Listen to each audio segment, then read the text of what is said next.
नमस्कार। राजनीतिक खबरों के सबसे दिलचस्प ठिकाने में मैं रूपेश मिश्रा आप सभी का स्वागत करता हूं। जिस सियासत में गड़े मुर्दे उखाड़ने का दस्तूर रहा हो, वहां पर भूलो और माफ करो की बात किस प्रकार से मानी जाए, किस प्रकार से इन बातों पर यकीन कर लिया जाए। लिहाजा पायलट गहलोत के बीच में जिस प्रकार से युद्ध चल रहा है, अब ये शीत युद्ध बन चुका है। माना जा रहा है कि ये शीत युद्ध अब आगे खिंचने वाला है।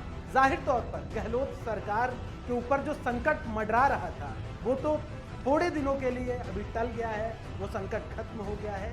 लेकिन माना जा रहा है कि आगे बहुत कुछ होने वाला है, या यूं समझ लीजिए कि तूफान से पहले की खामोशी। कैसी है ये खामोशी और कैसे छिड़ेगा कोल्ड वॉर, उसे समझने के लिए देखिए हमारी खास report. Forget and forgive. Forget and forgive. अपने भूलो और माफ करो और आगे बढ़ो। फॉरगेट और फॉरगे, भूलो और माफ करो। मीडिया के कैमरे के सामने तो सूबे के निजाम ने यह कह दिया कि भूलो और माफ करो, लेकिन क्या वाकई गहलोत पायलट की बगावत को भूल पाएंगे?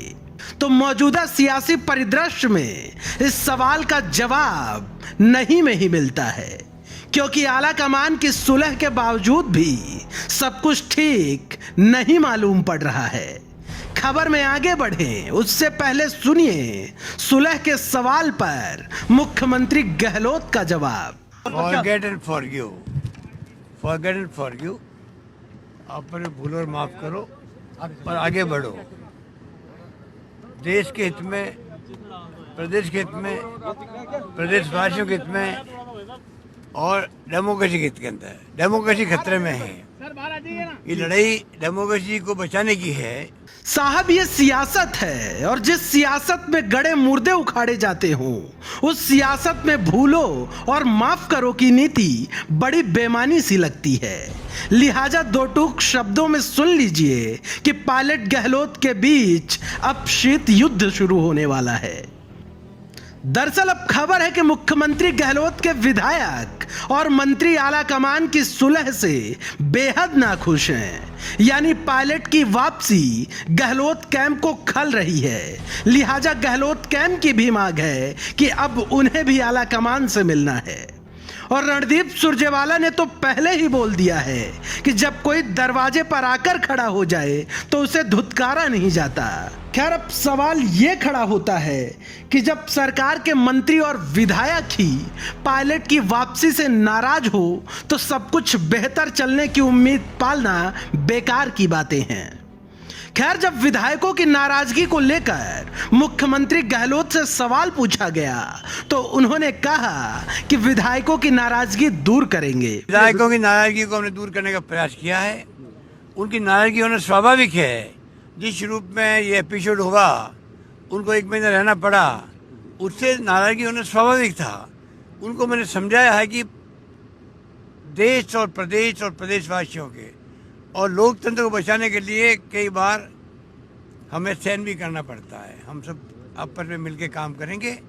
जो हमारे साथी चले गए थे वो भी वापस आ गए हैं।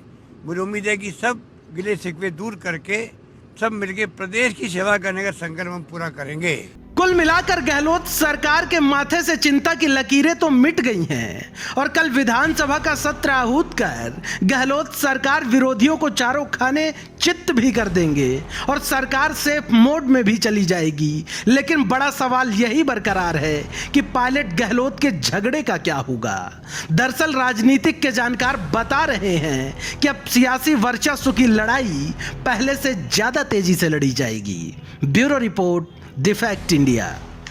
तो देखिए आपने हमारी खास रिपोर्ट कि कैसे मुख्यमंत्री अशोक गहलोत ने सचिन पायलट के इस सुलह पर टिप्पणी की, और उन्होंने कहा कि जाहिर तौर पर जो नाराजगी है उसे दूर किया जाएगा। लेकिन यह असंभव सा लगता है, क्योंकि जब पहले ही 1.5 साल बातचीत नहीं हो पाई और अभी भी वही संवादहीनता बनी हुई है, तो जाहिर तौर पर यह सुलह भी कहीं ना कहीं जिस प्रकार से ये कहा जा रहा है कि अब सत्ता और संगठन के बीच में तालमेल बन जाएगा, वो कहीं ना कहीं बेमानी सा लगता है। खैर, क्या होगा, कैसी रणनीति बनाई जाएगी, हम आपके समक्ष फौरन लेकर हाजिर होते रहेंगे। तब तक के लिए नमस्कार।